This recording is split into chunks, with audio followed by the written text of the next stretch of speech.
iaitu P.Wamin. Dan pada slot yang kedua ini suka untuk saya berkongsi sebenarnya.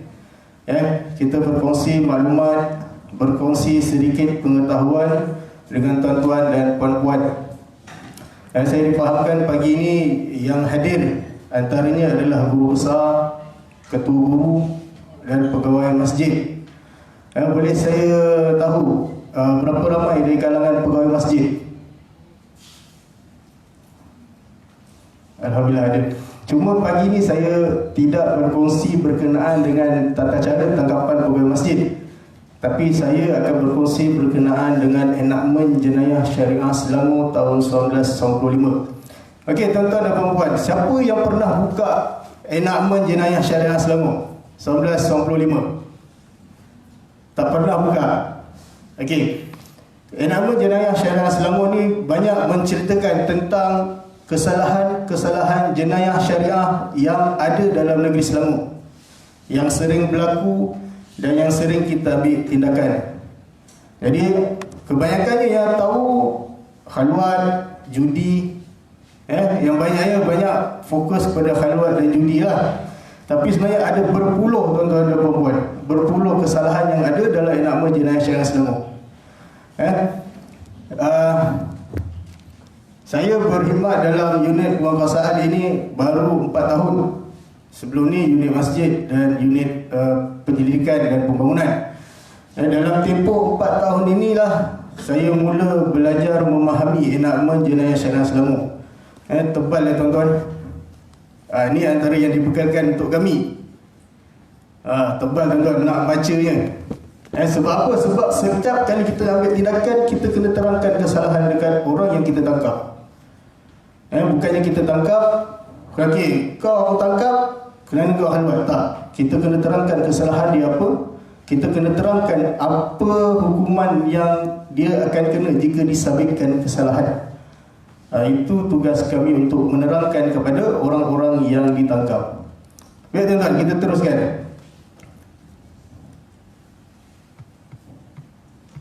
Ya tuan-tuan.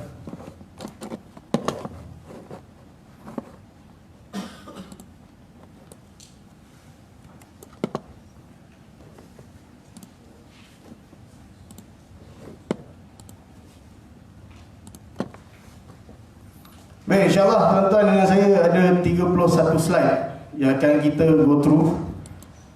Okey, dalam tindakan penguatkuasaan undang-undang syariah di negeri Selangor, kita menggunakan rujukan undang-undang. Antara yang pertama adalah enakmen pentadbiran agama Islam negeri Selangor tahun 2003. Yang mana saya percaya pegawai-pegawai masjid juga menggunakan enakmen yang sama, di mana dalam enakmen pentadbiran agama Islam negeri Selangor 2003 inilah menceritakan bidang kuasa untuk membuat tangkapan.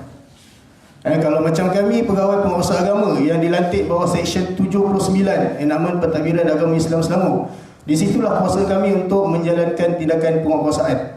Bagi pegawai masjid di bawah Seksyen 102, 104 enakmen yang sama.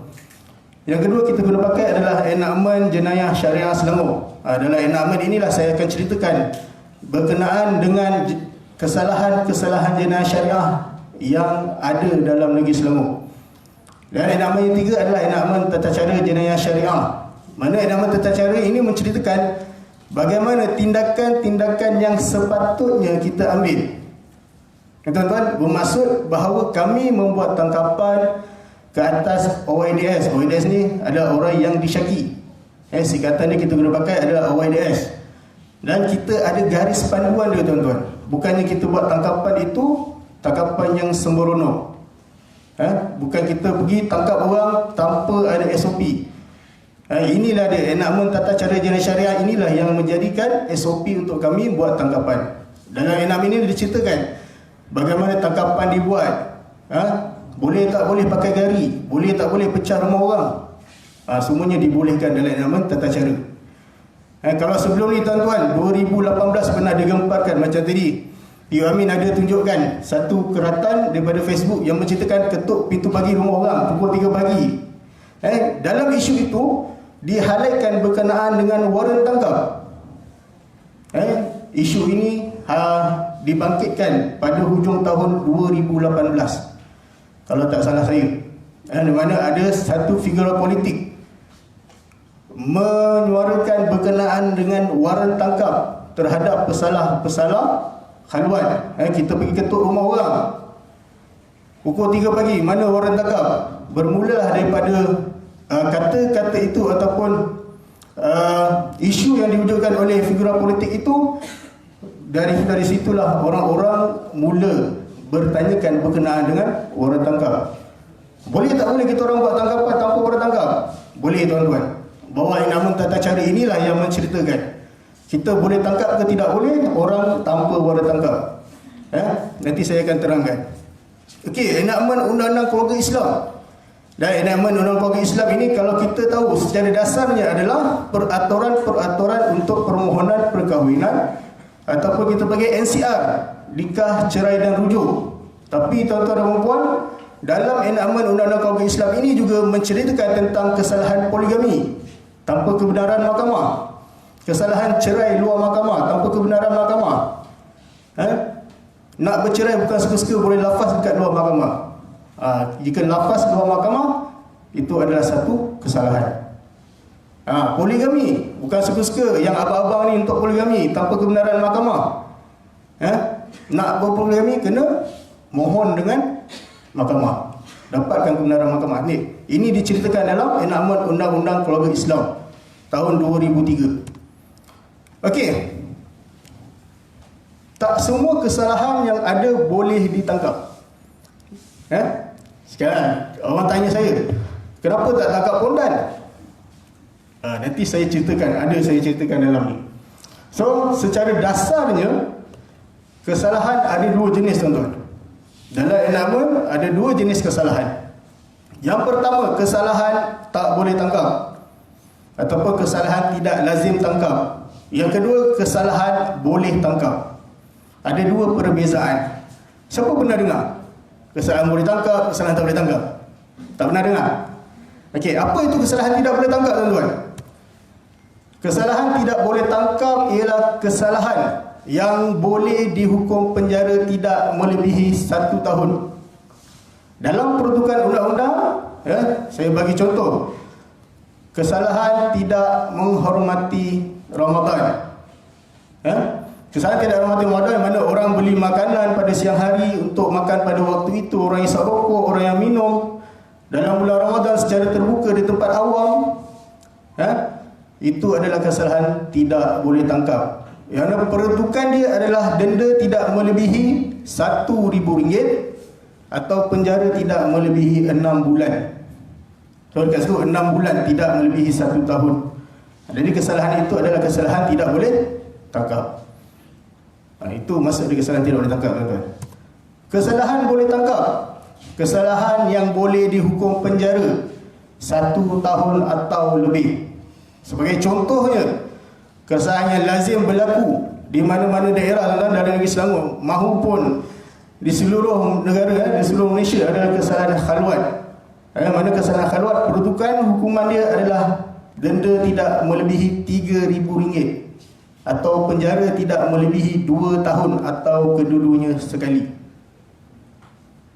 Khalwat, tuan-tuan, RM3,000, tuan-tuan.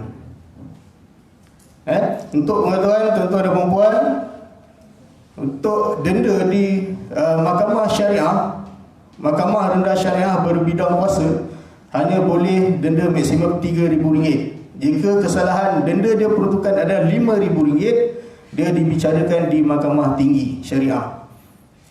Paling tinggi denda kesalahan jenayah syariah ni RM5,000 je, tuan-tuan. Itu yang kita katakan sebagai Akta 356. Maksimum RM5,000 je denda. Sebab itulah ada usaha untuk menaik taraf. Menaik taraf berkenaan dengan mahkamah syariah. Antaranya 355 yang mana peruntukan kenaikan denda tu. Kalau kita tengok mahkamah rayuan, mahkamah sivil, mahkamah magistrate,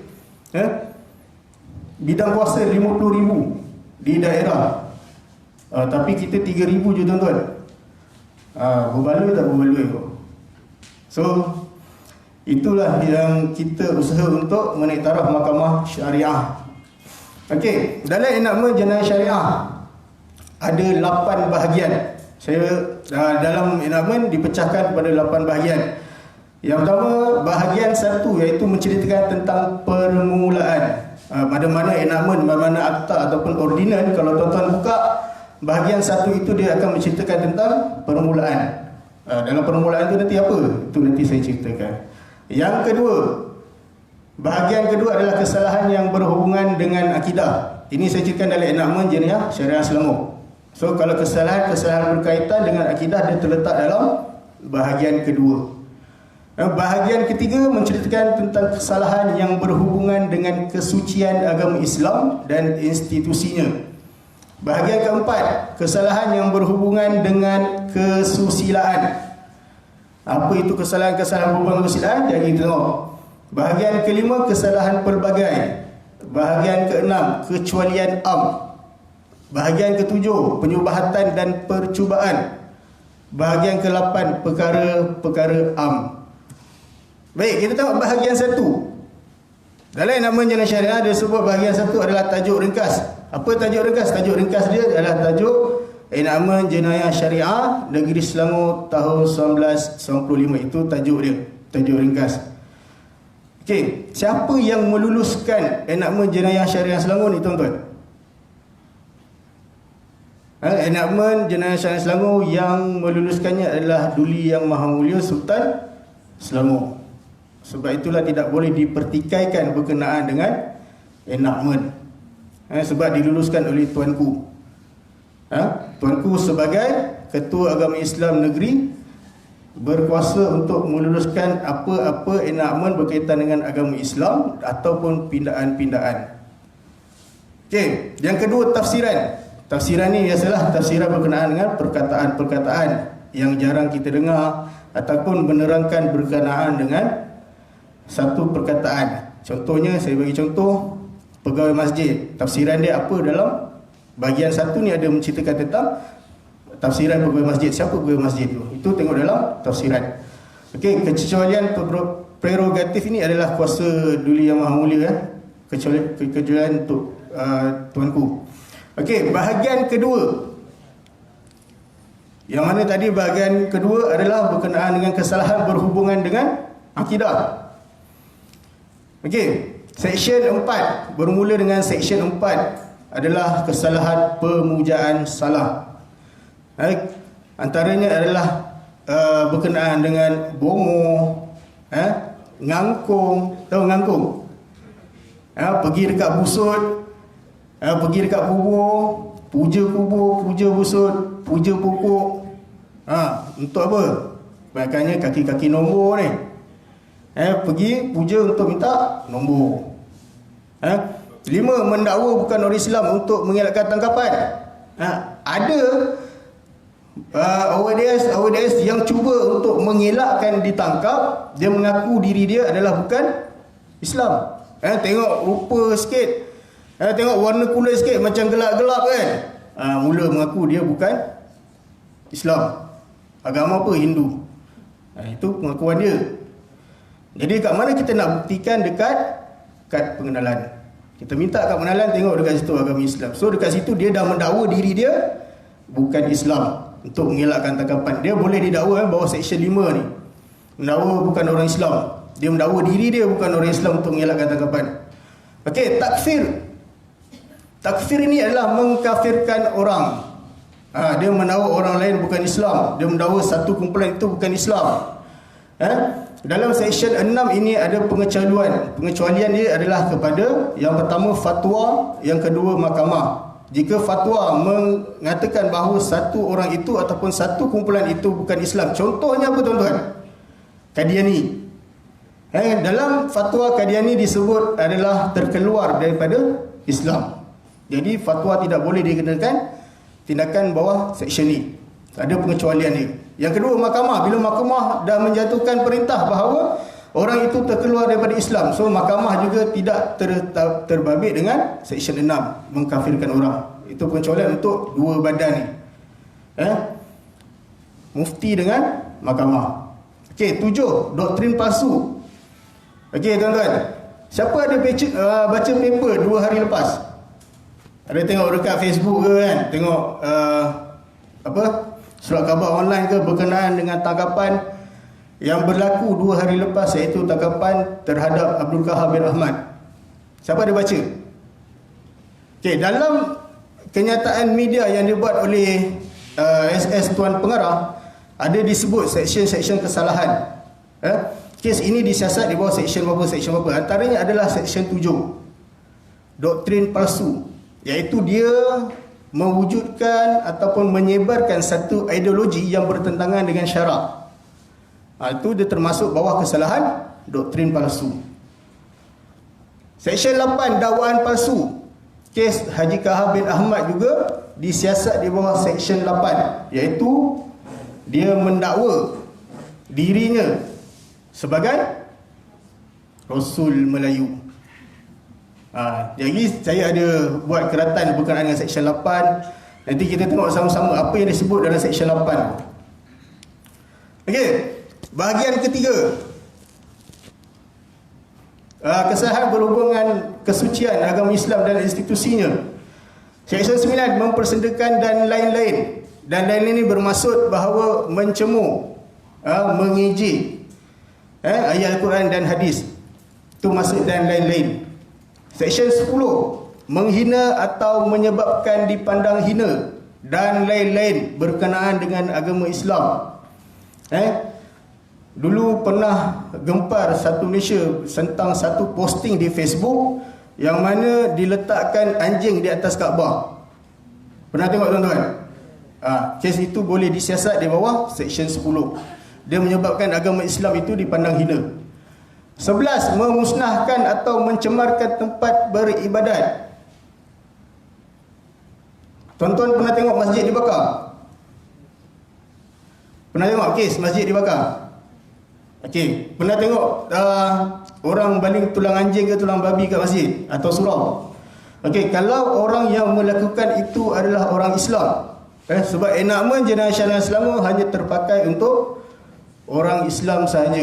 Jadi kalau yang membuat itu, yang pelaku itu adalah orang Islam, dia boleh didakwa di bawah seksyen 11 kerana mencemarkan tempat beribadat.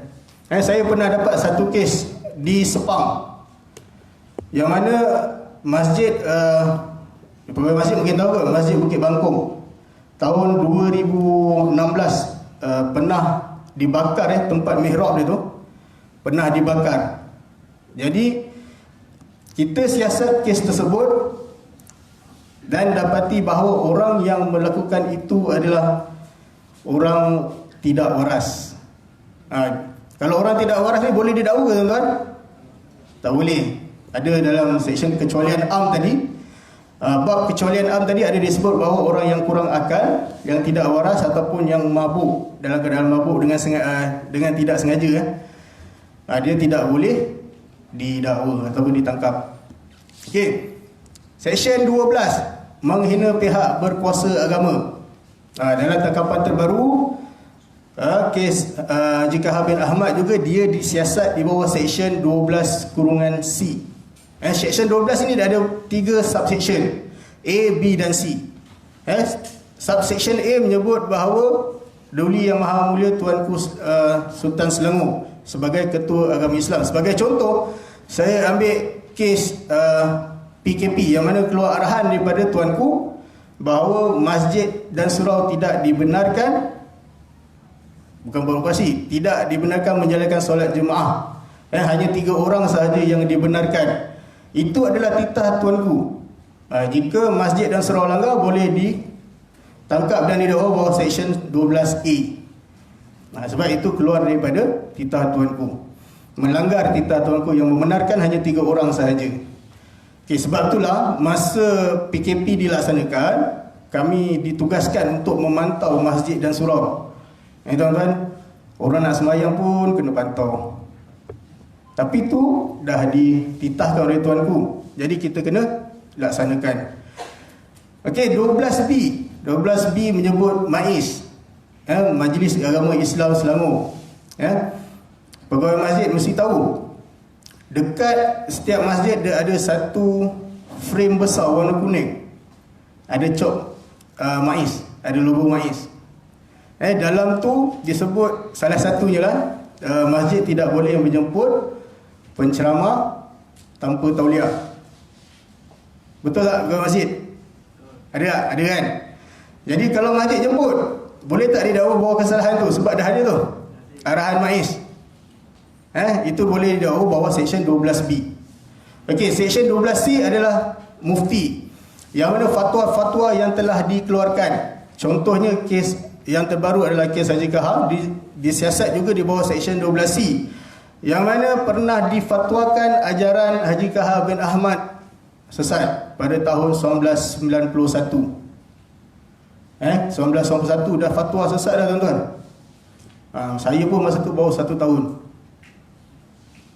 Jadi kesalahan kita tangkap dia, kita siasat juga bawah seksyen 12C.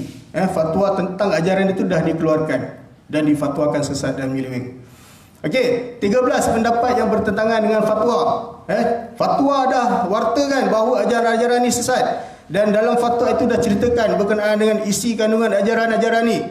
Jadi orang yang contoh macam Haji Kahar, dia hidupkan balik ajaran, dan dia mengeluarkan pendapat yang bertentangan dengan fatwa. Kalau dalam fatwa tu, contoh fatwa tu dah menyebut bahawa kitab yang digunakan oleh Haji Kahar adalah kitab Furqan, iaitu pembeda. Itu nama buku dia tu kan.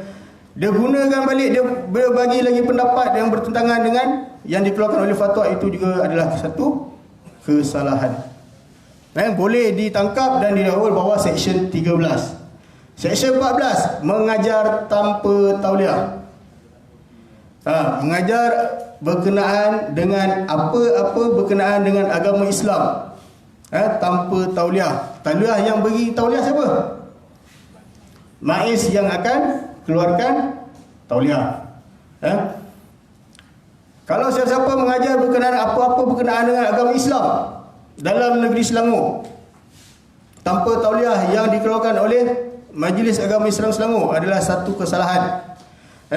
Biasanya seksyen 14 ini kita akan baca bersama dengan seksyen 119, Enakmen Pentadbiran Agama Islam Selangor 2003, iaitu berkenaan dengan tauliah mengajar.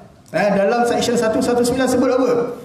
Siapa yang mengajar tanpa tauliah yang dikeluarkan oleh Majlis Agama Islam Selangor adalah satu kesalahan, dan jika disabitkan hukuman denda tidak melebihi RM3,000 atau penjara tidak melebihi 2 tahun atau kedua-duanya sekali. Masjid dan surau. Untuk makluman, seksyen 119 pada tahun 2015 telah dipinda.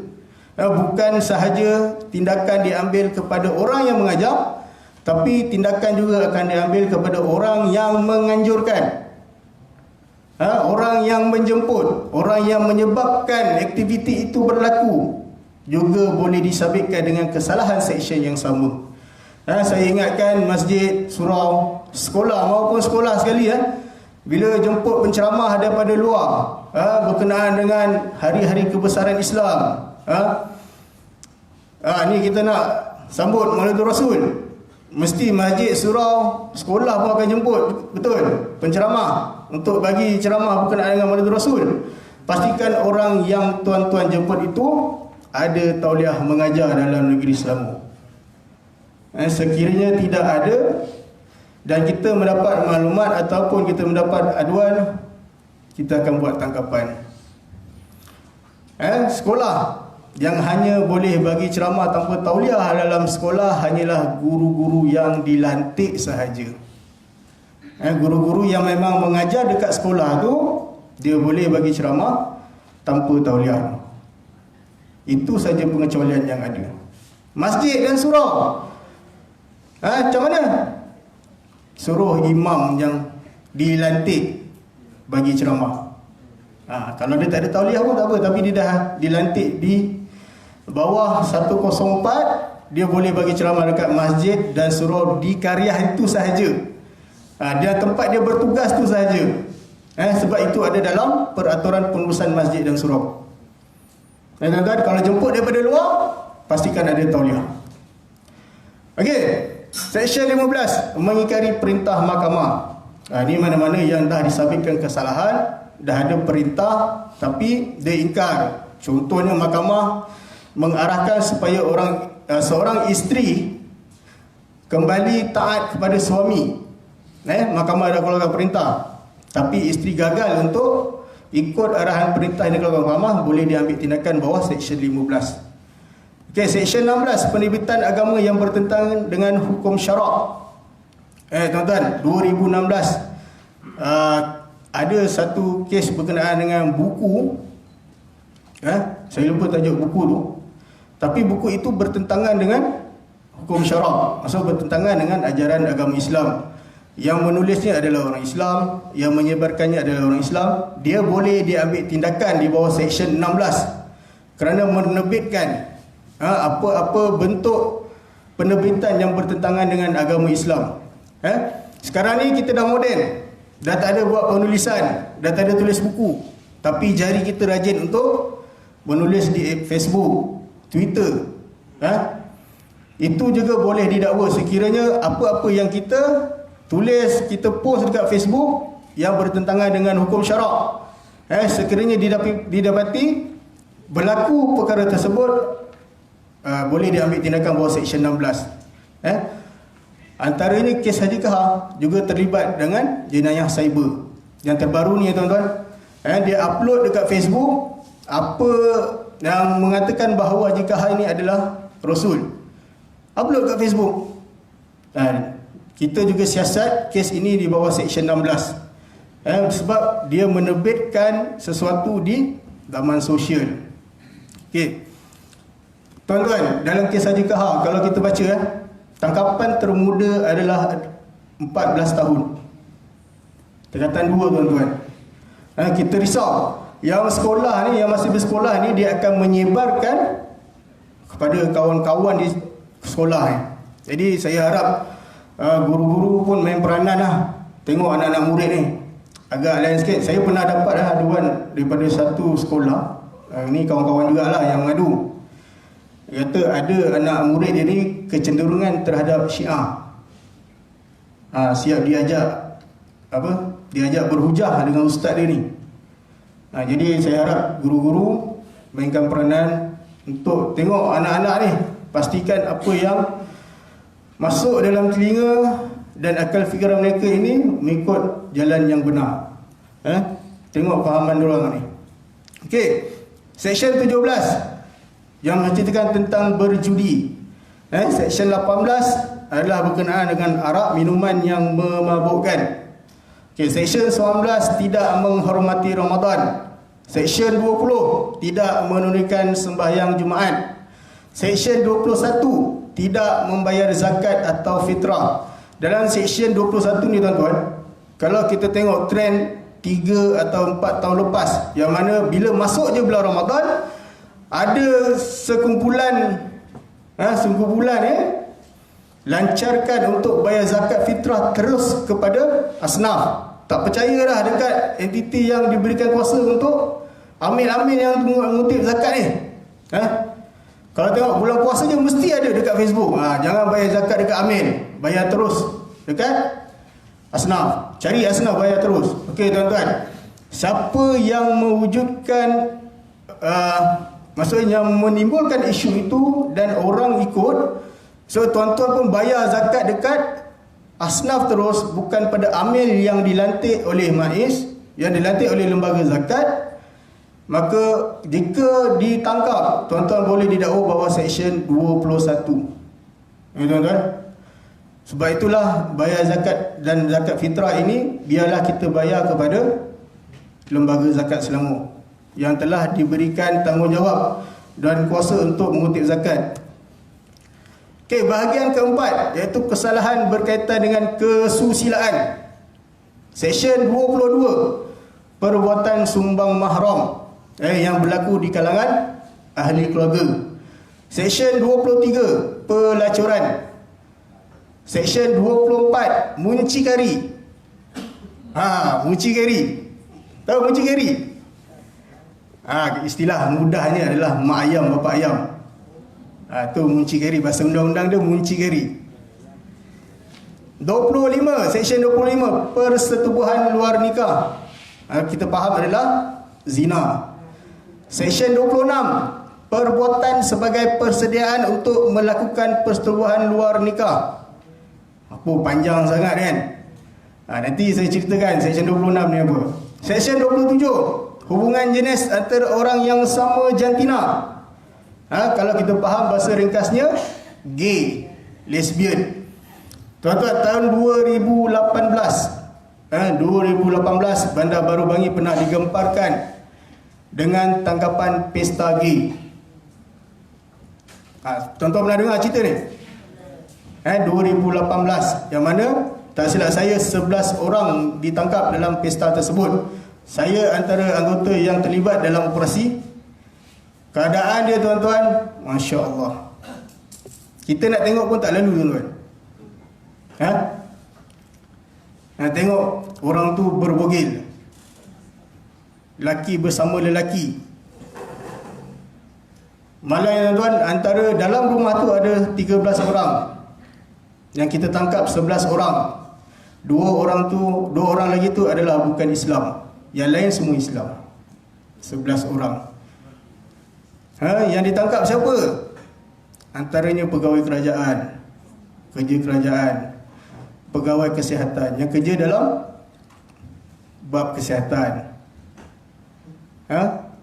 Kalau tuan-tuan tengok, tak dijangka orang itu adalah gay. Saya bukan nak memburukkan, tapi itulah realitinya di lapangan ketika tangkapan yang berjanggut panjang. Kita tak jangka, tuan-tuan, tak sangka orang tu. Tapi itulah, kesalahan dah dilakukan, tangkapan dah dibuat. Cuma keadaan dia ketika itu tak boleh nak gambarkan macam mana keadaan mereka ketika serbuan itu dibuat. Masya Allah, atas katil bogil. Okey, Seksyen 28, persetubuhan bertentangan dengan hukum tabi'i. Liwat. Kalau diadukan, isteri mengadu diliwat oleh suami, dia boleh dikenakan tindakan bawah Seksyen 28. Kalau tuan-tuan ada maklumat, melakukan persetubuhan dengan haiwan, ada, tuan-tuan, ada. Buat dengan kambing, buat dengan lembu, itu juga boleh didakwa bawah Seksyen 28. Seksyen 29 berkenaan dengan khalwat. Khalwat, bila kita sebut pasal khalwat, tuan-tuan, apabila kita buat tindakan, kita pergi operasi tangkap orang khalwat. Okey, dalam rumah ni ada dua orang, seorang lelaki, seorang perempuan, berpakaian lengkap. Bila kita masuk, cik, saya tak ada buat apa-apa pun. Mana ada kita buat apa-apa, lengkap berbaju, bukan kita beromen pun. Maaf kalau saya terkeluar bahasa-bahasa yang tak sepatutnya ni. Tapi itu yang berlaku di lapangan. Okey, nanti saya akan terangkan berkenaan dengan Seksyen 29 ni, apa yang disebut dengan Seksyen 29. Okey, dalam bilik karaoke, pintu tertutup, pergi karaoke dengan kawan-kawan, laki dan perempuan, seorang laki, 4 perempuan, pergi karaoke dalam bilik pintu tertutup, itu juga boleh dikatakan khalwat. Khalwat ni tak semestinya seorang laki, seorang perempuan. Dalam enakmen dia ada sebut bilangan dia. Nanti kita tengok Seksyen 29 ni. Seksyen 30, lelaki berlagak seperti perempuan, ataupun kita mudah faham adalah pondan. Ya, tuan, Seksyen 30 ini adalah kesalahan tidak boleh tangkap.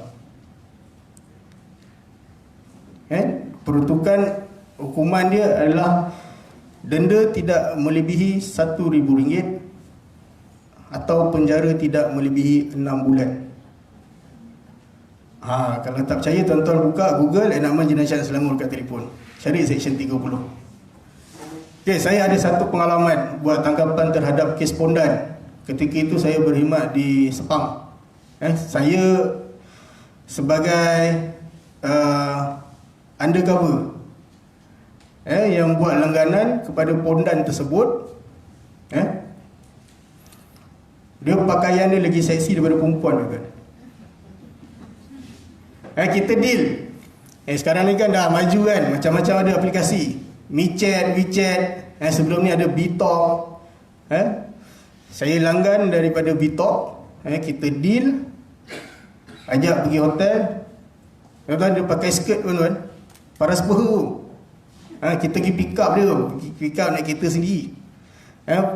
Dengan Allah, muka memang muka jantan lah, tapi seksi, cutting macam perempuan.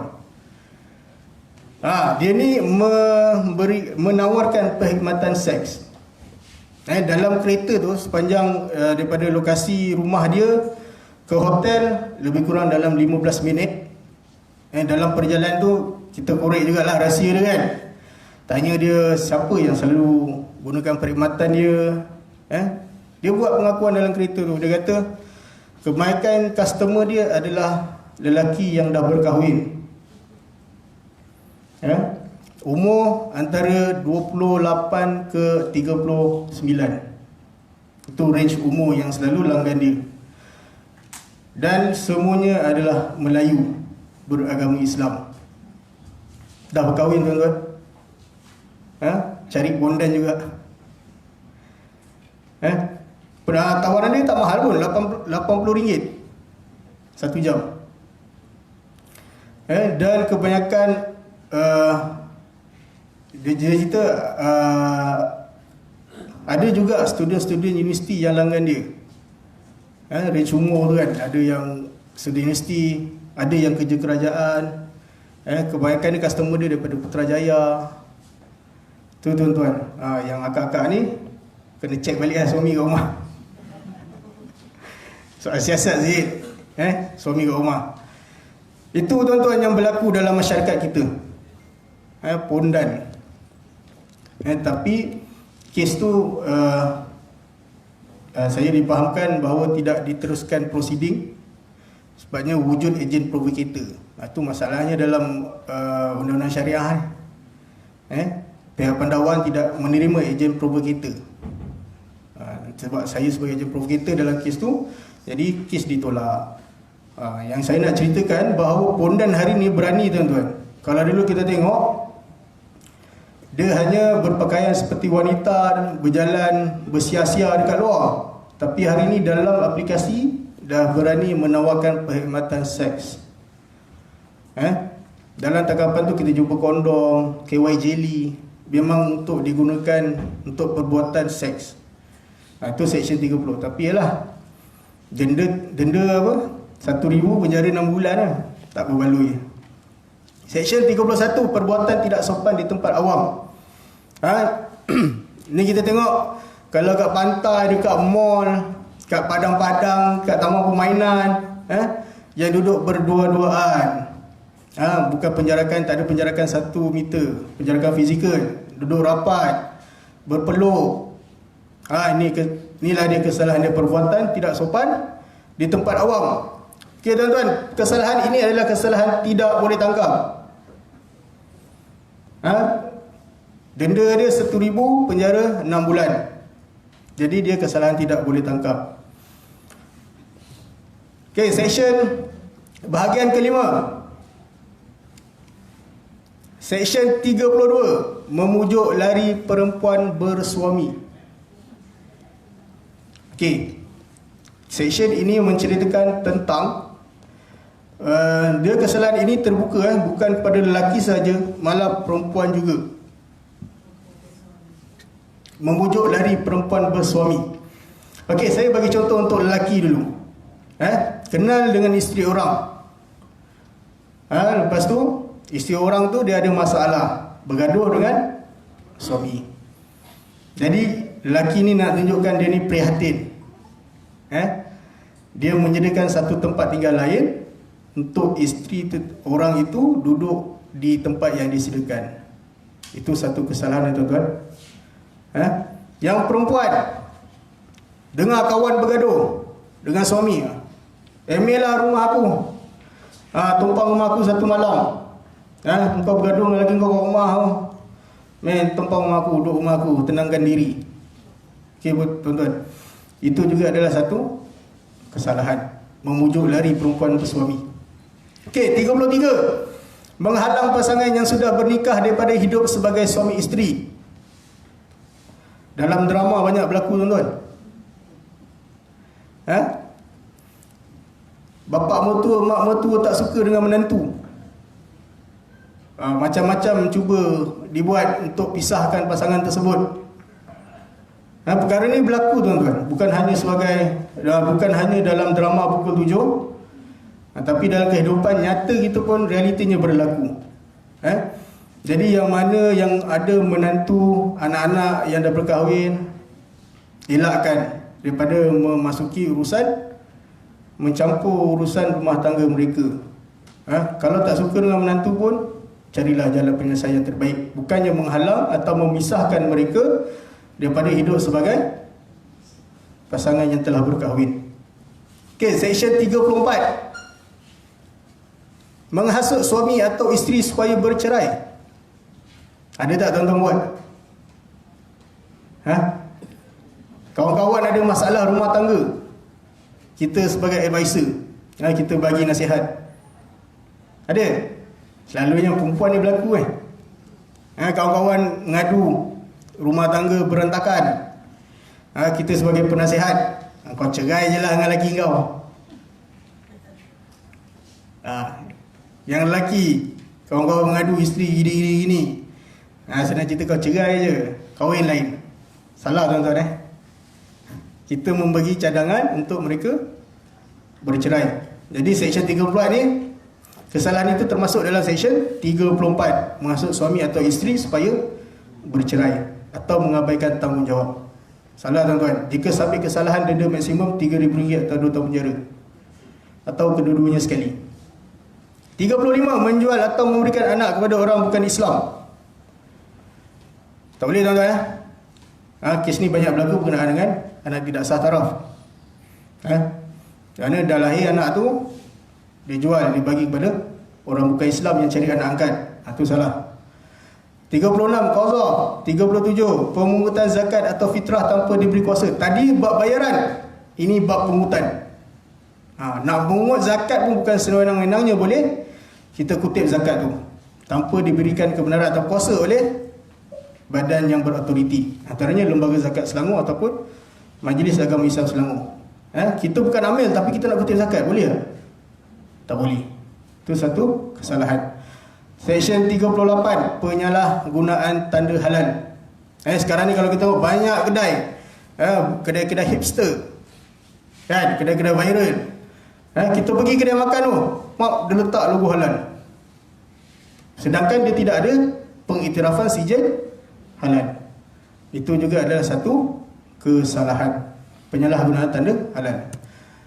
Okey, kita tengok contoh kesalahan jalan syariah. Seksyen 4. Apa yang disebut pemujaan salah ini adalah mana-mana orang yang memuja alam semula jadi atau melakukan apa-apa perbuatan yang menunjukkan pemujaan atau rasa hormat kepada mana-mana orang, binatang, tempat atau benda dengan apa cara yang menyalahi hukum syarak adalah melakukan suatu kesalahan dan apabila disampaikan boleh didenda tidak melebihi RM3,000 atau dipenjarakan selama tempoh tidak melebihi 2 tahun atau kedua-duanya sekali. Okey, tahun 2019, 2019 awal tahun, saya ada pengalaman berkenaan dengan operasi pemujaan salah, yang mana operasi tersebut dilakukan di satu daerah dalam negeri Selangor. Kedai ni dia menjual jenglot. Tuan tahu jenglot tu apa? Dia jual jenglot dan banyak lagi barang-barang yang kita boleh katakan digunakan untuk pemujaan, antaranya keris lama, tahi besi, barang-barang yang dikatakan khidmat. Tahun 2019 kita pernah buat tanggapan. Kalau tuan-tuan nak tahu jenglot tu harga dia jual, dia jual bukan jual direct, tuan-tuan. Dia buka bidaan. Dia buka bidaan dekat satu laman web lelong. Dalam tu orang bida harga jenglot tu sehingga harga RM20,000. Jenglot tu bukan besar, tuan-tuan. Lebih kurang besar telefon ni je. Tapi dikatakan ada kelebihan-kelebihan terhadap jenglot tersebut, maka orang pun bida.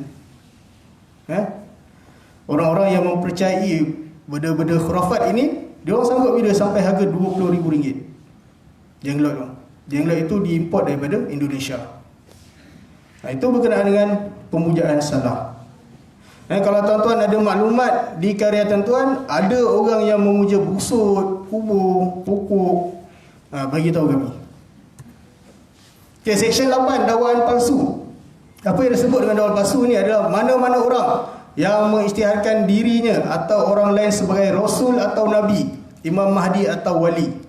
Dalam kesalahan Haji Habib Ahmad jelas Section 8A, di mana dia mendakwa diri dia adalah Rasul yang diutuskan kepada kaum Melayu. Pengikut-pengikut juga mengisytiharkan dia ni sebagai Rasul, mempercayai dia sebagai Rasul dan menyebut dia sebagai Rasulullah. Jadi tangkapan mereka disiasat di bawah Section 7, Section 8, Section 12C dan Section 13. B, menyatakan atau mendakwa bahawa dia atau mana-mana orang lain mengetahui peristiwa atau perkara di luar pemahaman atau pengetahuan manusia. Orang datang kat tuan-tuan cerita bahawa ni aku boleh jadi Power Rangers, aku ada kuasa luar biasa, boleh terbang. Dia boleh didakwa bawah Section B, 8B. Section 12, menghina pihak berkuasa agama. Itu tadi saya dah terangkan. Yang mana A untuk Duli Yang Mulia Sultan Selangor, yang kedua B untuk majlis, yang ketiga C mufti. Kesalahan ini jika sampai kesalahan dia dapat maksimal RM3,000 atau 2 tahun penjara atau kedua-duanya sekali. Section 17, berjudi. Tuan-tuan, berjudi ini, kesalahan berjudi tidak semestinya orang yang membeli tiket judi itu saja bersalah. Yang mana disebut dalam Section 17/1, mana-mana orang yang berjudi atau didapati berada di dalam rumah judi. Tuan-tuan, berada dalam premis judi itu juga satu kesalahan. Tak semestinya orang yang beli tiket judi itu saja bersalah, yang ada dalam rumah judi itu juga bersalah. Abang-abang yang naik motor nak berteduh, tengah hujan ni nak teduh, tengok dulu signboard kedai. Jangan turun motor terus masuk, rupanya itu kedai sport toto. Kita datang, kita angkut sekali. Ada tuan-tuan yang mana bila kita buat tangkapan, saya tak beli pun, saya tumpang je nak tulis nombor telefon kawan ni. Kan dia kan ada meja, ada kertas kan. Saya dah tumpang kan tulis nombor telefon kawan. Tapi sebab dia berada dalam rumah judi, maka dia juga didapati bersalah. Kalau kita tengok dekat dalam kedai judi tu tuan-tuan, dah ada signboard, mana-mana orang Islam tidak dibenarkan masuk. Ada signboard dia tuan-tuan. Sebab itulah kesalahan berjudi ini, orang yang berada dalam rumah judi juga adalah kesalahan. Denda maksimum tidak melebihi RM3,000 atau 2 tahun penjara atau kedua-duanya sekali. Tuan-tuan, yang main judi ni, yang beli tiket Sport Toto, Magnum 4D semua ni, bukanlah semuanya orang muda. Tangkapan terbaru kami awal bulan 9, awal bulan September ni, tangkapan kami ada yang berumur 78 tahun. 78 tahun tuan-tuan, masih masuk lagi kedai beli nombor. Tahun lepas saya ada menangkap umur 65 tahun, seorang lelaki. Sebelum dia masuk kedai judi tu, depan kedai judi tu ada masjid. Dia boleh singgah masjid sembahyang Zuhur dulu. Bila kita tangkap ni, kita tanya, pakcik ni dari mana? Pakcik tadi sembahyang Zuhur kat masjid tu. Lah, dah kenapa datang masuk kedai ni? Tak ada, semalam pakcik mimpi nombor ni naik.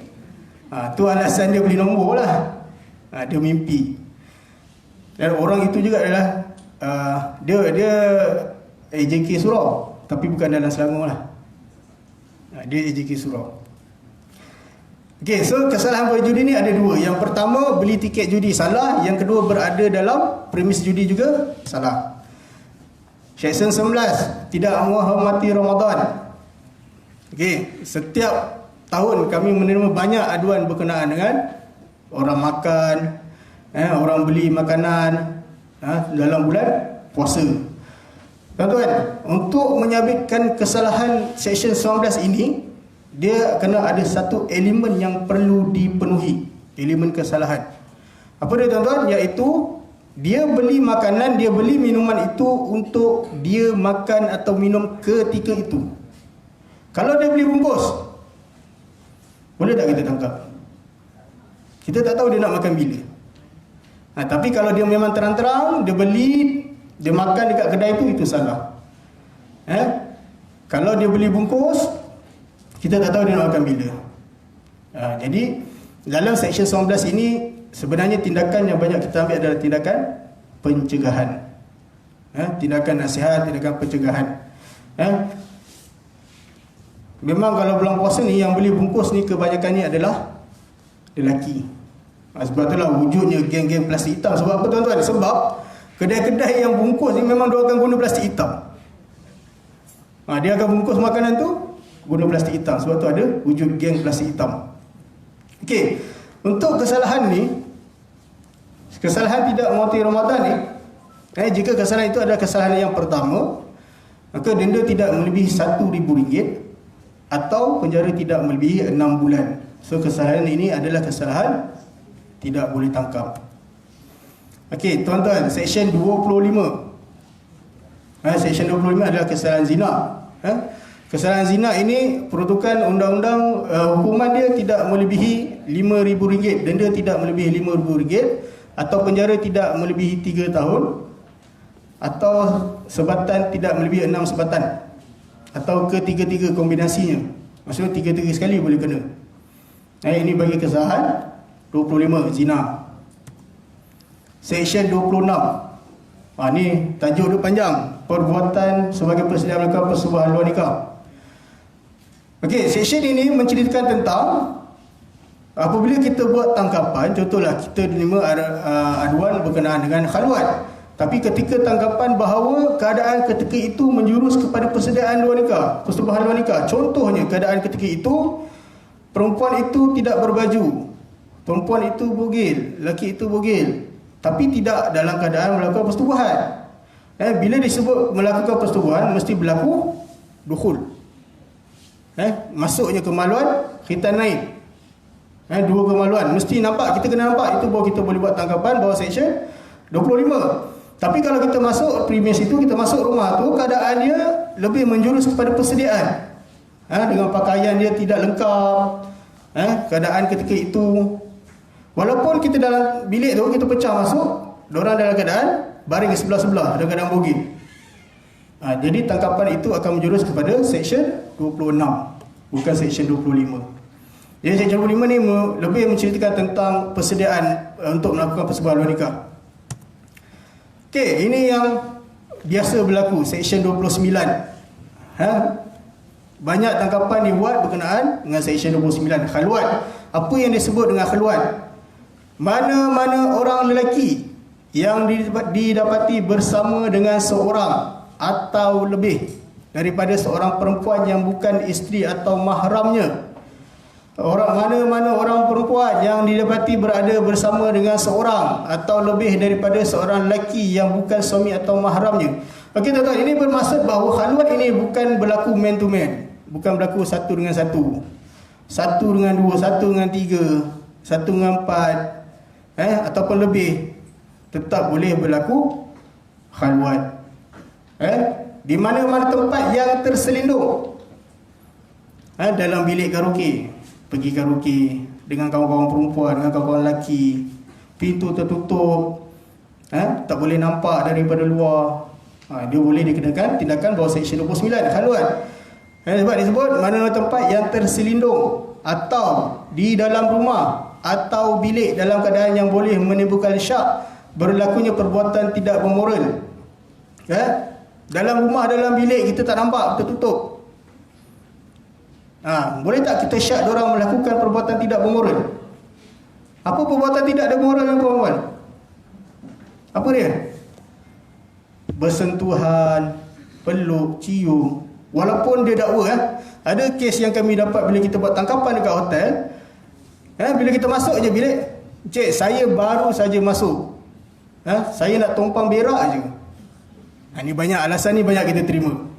Saya nak tumpang guna toilet je. Kenapa saya kena tangkap? Sedangkan pintu tertutup. Jadi elemen kesalahan khalwat tu ada. Walaupun dia baru masuk 5 minit. Dalam 1 minit pun macam-macam boleh berlaku. Jadi syak kita, diorang melakukan perbuatan tidak bermurid walaupun 1 minit. 1 minit boleh buka baju, 1 minit boleh cium, 1 minit boleh peluk. Itu syak kita, diorang melakukan perbuatan tidak bermurid. Seksyen 30 yang tadi saya cakap pondan. Mana-mana orang lelaki yang memakai pakaian perempuan atau berlagak seperti perempuan di mana-mana tempat awam untuk tujuan yang tidak bermoral adalah merupakan satu kesalahan, dan apabila disabitkan oleh dia tidak melebihi RM1,000 atau dipenjarakan selama tempoh tidak melebihi 6 bulan. Jadi tuan-tuan, Seksyen 30 adalah kesalahan tidak boleh tangkap. Sebab penjara tidak melebihi 1 tahun. Okey, Seksyen 31 tadi saya dah ceritakan, perlakuan tidak sopan di tempat awam. Okey, ini tadi Seksyen 32, mujuk lari. Okey, Seksyen 32, Seksyen 33 dan Seksyen 34 ni tuan-tuan, memang kita banyak terima aduan. Gangguan pihak ketiga, pujuk cerai, pujuk lari. Banyak kita terima tuan-tuan. Okey, Seksyen 119. Ini juga adalah kesalahan jenayah syariah yang walaupun dia tidak disebut secara jelas dalam seksyen dalam enakmen jenayah syariah Selangor, tapi dia disebut dalam enakmen pentadbiran agama Islam Selangor 2003. Seksyen 119, kesalahan mengajar agama Islam atau perkara-perkara tentang agama Islam tanpa tauliah. Inilah dia yang saya ceritakan awal-awal tadi. Kalau nak jemput penceramah, jemputlah yang ada tauliah. Yang diberikan tauliah untuk mengajar di dalam negeri Selangor. Dan kedua, pastikan tauliah itu masih lagi berkuat kuasa. Kalau lesen kita tengok, orang yang ada lesen yang masih hidup saja yang dibenarkan memandu. Sama juga tauliah tuan-tuan. Yang masih hidup, tauliah dia saja yang dibenarkan untuk berceramah. Walaupun dia ada tauliah tapi tauliah dah mati pun tetap tak boleh ceramah. Okey. Tuan-tuan tahu tak apa tanggungjawab tuan-tuan sebagai orang awam? Dalam enakmen tata cara jenayah syariah Seksyen 9 ada disebut bahawa orang awam hendaklah memberikan maklumat tentang perkara tertentu. Ini tanggungjawab kita sebagai orang awam. Tiap-tiap orang yang mengetahui perlakuan, dalam undang-undang sebut tiap-tiap orang, bermaksud setiap orang Islam dalam negeri Selangor yang mengetahui perlakuan atau niat mana-mana orang lain untuk melakukan apa-apa kesalahan dengan serta-merta memberikan maklumat kepada pegawai penguasa agama atau pegawai polis yang terdekat tentang perlakuan atau niat itu. Jadi tuan-tuan, tanggungjawab kita sebagai rakyat Selangor yang beragama Islam, kita dipertanggungjawabkan sekiranya kita nampak ada orang yang cuba melakukan kesalahan jenayah syariah, kita kena adukan kepada JAIS. Kena adukan. Kalau duduk dalam kampung, nak mengadu kat siapa? Pegawai masjid boleh. Ahli karya boleh mengadukan kepada pegawai masjid. Okey, boleh ke orang awam buat tangkapan? Tuan-tuan boleh buat tangkapan tak? Yang selain pegawai masjid kat sini. Boleh? Guru-guru boleh buat tangkapan? Jawapan dia adalah tidak boleh. Sebab apa tuan-tuan? Sebab dalam enakmen yang dibenarkan membuat tangkapan yang pertama pegawai penguasa agama. Yang diberi kuasa bawah Seksyen 79 enakmen pentadbiran agama Islam Selangor. Yang diberi kuasa untuk menangkap. Yang pertama pegawai penguasa agama, yang kedua pegawai masjid yang dilantik bawah Seksyen 102 104 enakmen pentadbiran. Siapa pegawai masjid? Dekat masjid ada 7 orang. Nazir, imam 1, imam 2, siap 1, bila 1, bila 2, siap 1, siap 2. 7 orang ini saja yang ada kuasa untuk membuat tangkapan walaupun kad kuasa tak ada. Dari mana datangnya kuasa untuk buat tangkapan? daripada Tauliah Watikah lantikan tuan-tuan. Dan dilantik bawah Seksyen 102 dan 104. Itu kuasa pegawai masjid. Yang ketiga adalah pegawai polis. Pegawai polis yang buat tangkapan hanya dibenarkan adalah berpangkat inspektor ke atas. Itu saja yang dibenarkan. Tiga entiti ni, tiga badan ini saja yang dibenarkan untuk membuat tangkapan. Sekiranya orang awam membuat tangkapan, adakah tangkapan itu valid di sisi undang-undang? Jadi dia boleh dicabar ya tuan-tuan. Bila selain daripada tiga ini yang buat tangkapan, orang awam yang buat tangkapan dia boleh dicabar keabsahan tangkapan itu. Sebab apa? Sebab tidak ada kuasa untuk menangkap. Okey, sekiranya tuan-tuan ada maklumat berkaitan dengan berlakunya kesalahan jenayah syariah, ini adalah nombor hotline untuk buat aduan. Tuan-tuan, 1-800-88-24-24. Okey, di negeri Selangor kita memakai sistem one stop center untuk aduan. Bermaksud bahawa aduan berkenaan dengan kesalahan jenayah syariah perlu diadukan ke nombor ini dulu. Dah tak bolehlah nak terus ke daerah. Jadi dia kena terus mengadu kepada nombor hotline JAIS ni 1-800-88-24-24 dan daripada hotline akan salurkan kepada daerah. Sebab kita pakai sistem one stop center. Okey, yang kedua tuan-tuan, saya percaya tuan-tuan semua ada telefon bimbit dan ada data internet. Yang pakai iPhone boleh download aplikasi hotline JAIS. Yang pakai Play Store pun, pakai Android pun boleh download. Cari je, search hotline JAIS, nanti akan ada satu aplikasi. Okey, dalam aplikasi tu dia ada rujukan undang-undang, enactment, boleh buat aduan. Tuan-tuan juga boleh buat aduan melalui aplikasi tu. Okey, last sekali daripada saya, sama-samalah kita berganding bahu tuan-tuan untuk mencegah kesalahan jenayah syariah di semua peringkat. Kalau tuan-tuan nak tahu, daerah Hulu Langat hanya ada 8 orang sahaja pegawai penguasa agama. Tuan-tuan, 8 orang saja, yang mana 3 orang adalah pegawai penyiasat, pegawai penangkap adalah 5 orang, termasuk saya. Jadi tuan-tuan nak menjaga satu daerah Hulu Langat, bermula daripada Beranang bawa sampai ke Ampang Jaya. Tuan-tuan, itu yang kadang-kadang kami ni setiap hari tidur pukul 3, pukul 4 pagi tuan-tuan. Dan yang kes semalam, tangkapan yang semalam, kes Kahar tu, 24 jam kami tak tidur tuan-tuan untuk menguruskan tangkapan itu. Jadi kita sama-samalah berganding bahu membantu untuk mencegah kesalahan jenayah yang berlaku di sekeliling kita.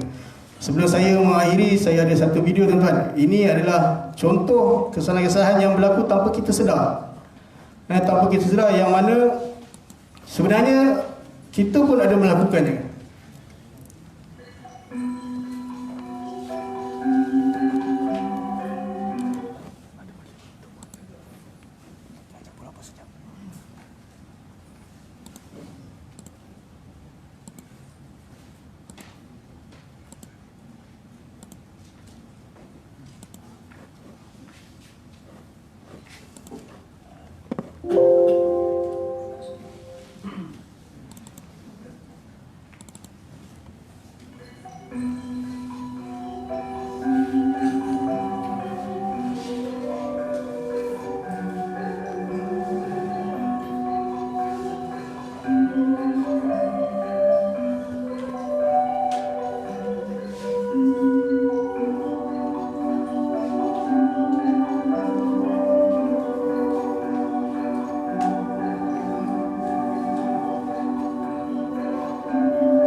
Nombor yang bawa baju tu bawa tak?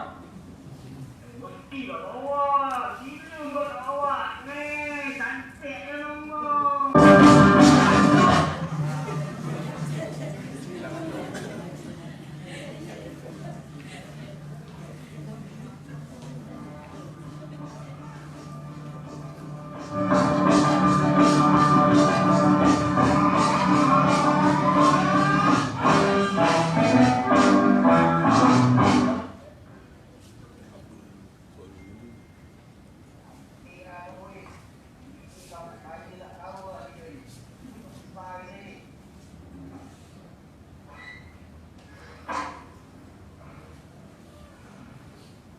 Ya Allah, disepahnya.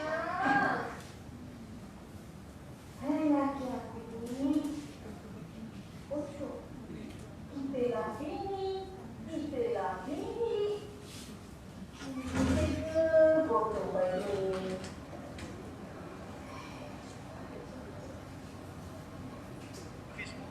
Yang bertentangan dengan hukum syara, sekeranya tidak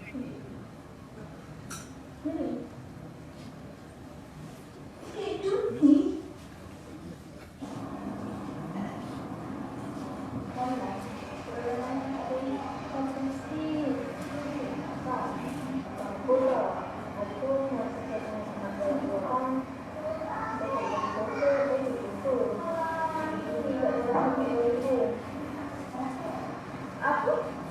Itu sih, kan tidak tahu. Udah, masalahnya. Saya tak boleh lah macam ni. Kalau kan kamu ni bagi saya masa dia haram. Masih ada rasa yang saya kalau ada, kalau tak saya mana? Itulah tu.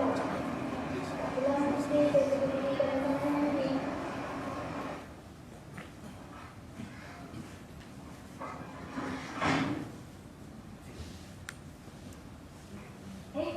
Tahu weh.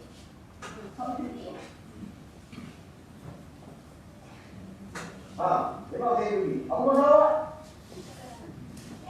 Masalah lah. Bersama awak bagi saya awak ada haram. Ekonomi macam ni lah saya abang awak. Saya nak cari. Baik. Tu yang awak nakkan. Dengar sini baik. Bapa sendiri kata, dari hari ini saya akan kau dengan sama.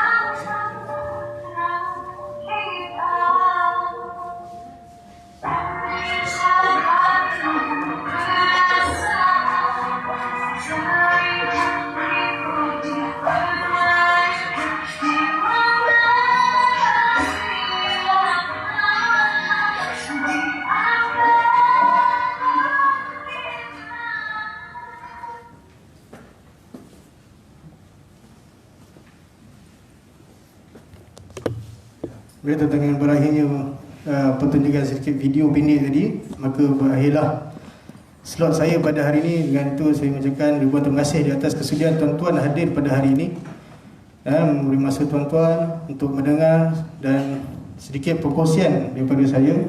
Dan saya ini dengan wabillahi taufik wal hidayah. Wassalamualaikum warahmatullahi wabarakatuh.